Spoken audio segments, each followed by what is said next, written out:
Subscribe करें हमारे YouTube channel को और बेल आइकन को प्रेस करें हमारे लेटेस्ट वीडियोस को देखने के लिए।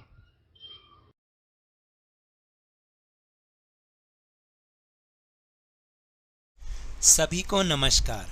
वर्कशीट शुरू करने से पहले आपके साथ एक सूचना को शेयर करना चाहता हूं कि मुझे ऐसा लगता है कि मेरी कई सारी वीडियोस की नोटिफिकेशन आप तक नहीं पहुंच पाती है, जिससे आप उस वीडियो को देखने से वंचित रह जाते हैं। तो कृपया एक काम आप कीजिएगा कि आप लवनीश सर की क्लास चैनल पर जाइए और वहाँ पर ये देखिएगा कि आपने जो नोटिफिकेशन की बेल आइकन है उसको सही ढंग से दबाया है या नहीं। यदि सही ढंग से दबाया है तो उसको आप ऑल पर कर लीजिए, ALL पर ऑल पर कर लीजिए, ताकि आप हमारे लेटेस्ट और अपडेटेड वीडियो सही टाइम से देख पाएँ, उनकी नोटिफिकेशन आप तक पहुँच पाए। अगर ऐसा नहीं होता तो कृपया आप थोड़ी थोड़ी देर में हमारे चैनल लवनीश सर की क्लास को देख लिया कीजिए, क्योंकि हम वहाँ पर थोड़ी थोड़ी देर में रोज़ के वीडियोस को अपडेट करते रहते हैं। तो इसलिए आप अगर वहाँ पर जाकर उसको देखेंगे तो आपको उससे बहुत ज़्यादा फ़ायदा मिलेगा और हमारी मेहनत भी ऐसे लगेगी कि हमने अपनी मेहनत जो की है वो सही दिशा में जा रही है। धन्यवाद। Hello and welcome to Lavneesh sir की क्लास। आज की ये शिक्षा निदेशालय राष्ट्रीय राजधानी क्षेत्र दिल्ली की वर्कशीट नंबर 4, जो कि क्लास 7वीं के स्टूडेंट्स के लिए ही है, यह ली गई है हिंदी विषय से, जिसमें हम समझेंगे पाठ दादी माँ। दादी माँ, देखिए आज का पाठ तो बहुत ही बढ़िया है। तो पहले हम इसमें बचपन की बात करेंगे और फिर अगली वर्कशीट में हम उस बचपन की सबसे प्यारी चीज़ जो हमारी दादी माँ होती हैं या हमारी नानी माँ होती हैं, उनके बारे में हम समझेंगे। तो चलिए शुरुआत करते हैं मेरे साथ और समझने का प्रयास करते हैं। प्यारे बच्चों, इस बार जो हम पाठ पढ़ने जा रहे हैं ना, उसका नाम है दादी माँ। नाम से ही आप समझ गए होंगे कि लेखक अपनी दादी को याद करते हुए लिखते हैं, पर साथ ही साथ वे अपने बचपन को भी याद करते हुए उससे जुड़ी बहुत सारी बातें बताते हैं। तो आइए जानें लेखक क्या कहते हैं और इस आधार पर पूछे गए प्रश्नों के उत्तर हमें लिखने हैं। तो देखें कि लेखक क्या क्या बातें करते हैं। अपने अपने मौसम में अपने अपने मौसम की अपनी अपनी बातें होती हैं। आषाढ़ में आम और जामुन ना मिले चिंता नहीं, अगहन में चूड़ा और गुड़ ना मिले दुख नहीं, चैत के दिनों में लाई के साथ गुड़ की पट्टी ना मिले अफसोस नहीं, पर क्वार के दिनों में इस गंधपूर्ण झाग भरे जल में कूदना ना हो तो बड़ा बुरा मालूम होता है। मैं भीतर हुड़क रहा था, 2-1 दिन ही तो कूद सका था, नहा धोकर बीमार हो गया। हल्की बीमारी ना जाने क्यों मुझे अच्छी लगती है। थोड़ा थोड़ा ज्वर हो, सर में साधारण सा दर्द हो, खाने के लिए दिन भर नींबू और साबू, लेकिन इस बार ऐसी चीज नहीं थी। ज्वर जो चढ़ा तो चढ़ता ही गया, रजाई पर रजाई और उतरा भी तो रात 12 बजे के बाद।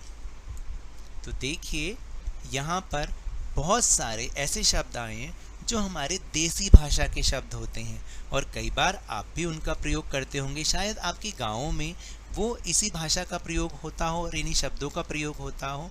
तो लेकिन यहाँ जो पीले रंग से हाईलाइटेड कुछ शब्द हैं उनको हम एक बार समझेंगे, उनको एक बार जानेंगे। लेकिन उससे पहले जो यहाँ पर लिखा हुआ है, लेखक ने ये समझाया है कि अलग अलग मौसम की अलग अलग बातें होती हैं और यहाँ पर जिन महीनों का नाम आया है ना, वो हिंदी के महीने हैं। जैसे इंग्लिश में जनवरी, फरवरी, मार्च होता है, ऐसे ही हिंदी में भी महीनों के 12 महीनों के अपने अपने नाम हैं।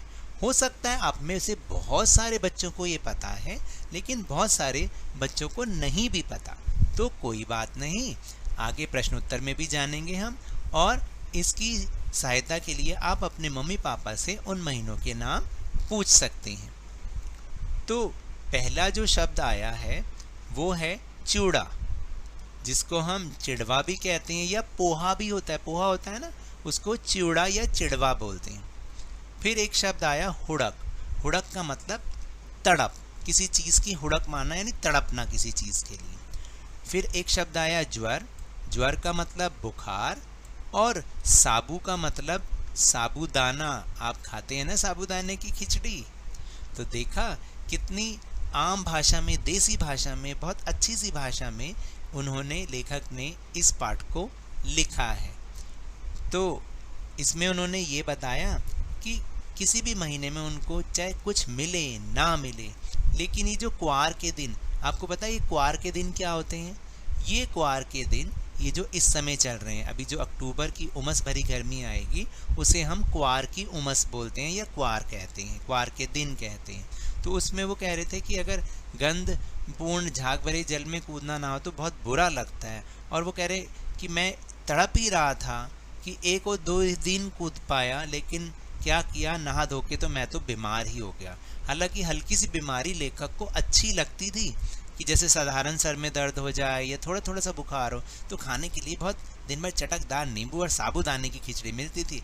लेकिन इस बार ऐसा हुआ ही नहीं, और उनका ज्वर, जो बुखार, वो चढ़ा तो चढ़ता ही गया और उतरा ही नहीं, रजाई पे रजाई, और उतरा भी तो कब? रात 12 बजे के बाद। तो ये तो था वर्कशीट का टॉपिक। अब हम चलते हैं अपने प्रश्नोत्तर की ओर।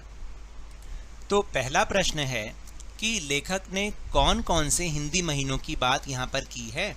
तो आप बड़ों से अपने पूछकर, अपने बड़े जो घर में हैं उनसे पूछकर सभी हिंदी महीनों के नाम लिखेंगे। तो लेखक ने देखिए यहाँ पर आषाढ़, अगहन, चैत और क्वार हिंदी महीनों की बात की है, यानी 4 जो हिंदी के माह हैं अपनी भाषा में उसकी बात की है। तो सभी जो हिंदी महीनों के नाम हैं वो मैंने यहाँ पर लिखे हैं। आप देखिए सभी हिंदी महीनों के नाम क्या क्या हैं। चैत्र, वैशाख, ज्येष्ठ, आषाढ़, श्रावण, भाद्रपद, अश्विन, कार्तिक, मार्गशीर्ष, पौष, माघ और फागुन या फाल्गुन। देखा आपने, ये हैं हमारे 12 हिंदी के महीनों के नाम जो कि हमें पता होने चाहिए। फिर दूसरा प्रश्न है, गद्यांश में आए कौन कौन से खाद्य पदार्थों के बारे में बताया गया है। कौन कौन से खाद्य पदार्थों के बारे में हमने बात की।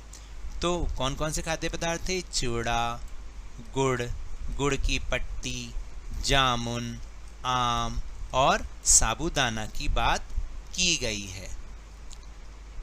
फिर तीसरा प्रश्न है, लेखक बीमार कैसे हुआ और उसे कैसी बीमारी अच्छी लगती है। तो इसका उत्तर है, लेखक गंधपूर्ण झाग भरे जल में कूदने से बीमार पड़ गया था।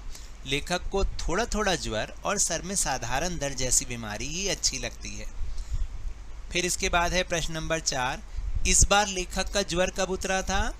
इस बार लेखक का ज्वर जो है वो रात 12 बजे के बाद उतरा।